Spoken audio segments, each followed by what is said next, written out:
Loomakaitsjate kannatus on sedavõrd katkenud, et juba paotatakse Välisministeeriumi ust. Nii käisidki Heiki Valner ja Helen Roosimägi Urmas Paetilt uurimas, millised lemmikloomaseadused on Euroopa Liidus. Näiteks, kui sa helistad homme, ütled, et sul on nagu ka mure, kaitstaks kaduma, helistad, tuled, Välisministeerium otsid üles. Enam-vähem niimoodi käib. Vähetähtis polnud loomakaitsjate sõnul asja juures ka see, et Urmas Paet välisministrina ka teisi ministreid mõjutada saaks ja mitte ainult. Meil on nagu niimoodi, et iga loomasõbralik ametnik on kulda väärt. Välisminister on selline inimene, et kui see nõmekana, ma tean seda. Tervist. Tere veel kord.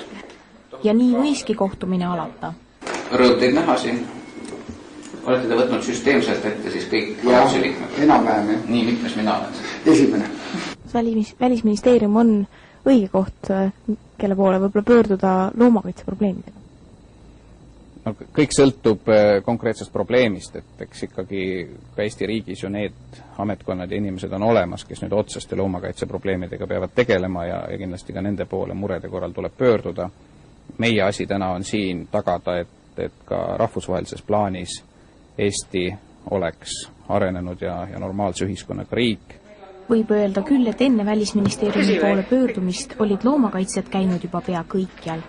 Näiteks viidi 51 000 allkirjaga pöördumine Riigikogu esimehele Ene Erdmale. Võib-olla oleks tark näiteks koolidest taastada näiteks niisugused rohenurgad või loomanurgad, et lapsed puutuksid kokku nendega, antud momendil seda ei ole. Selline ühtne elektrooniline 24H juurdepäästava register on see, mis meie arvates kindlasti tuleks kasutusele võtta.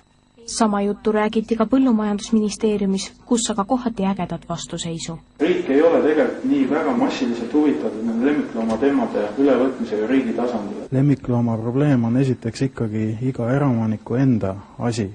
Kohtumine Paetiga näiski selle võrra tulemuslikum, kas siis tulenevalt Paeti loomasõbralikkusest või millestki muust. Homme Strasbourgis Euroopa Nõukogus kirjutab meie esindaja alla 4 loomakaitset käsitlevale rahvusvahelisele konventsioonile, millega siis Eesti ühineb ja peale nende siis üks on veel jäänud, mis puudutab otseselt siis lemmikloomi. Urmas Paet ei usu, et Välisministeerium Põllumajandusministeeriumile otseselt selles küsimuses vastanduks. Loomakaitse selts aga usub endiselt, et kunagi ühtne loomakaitseamet siiski tuleb.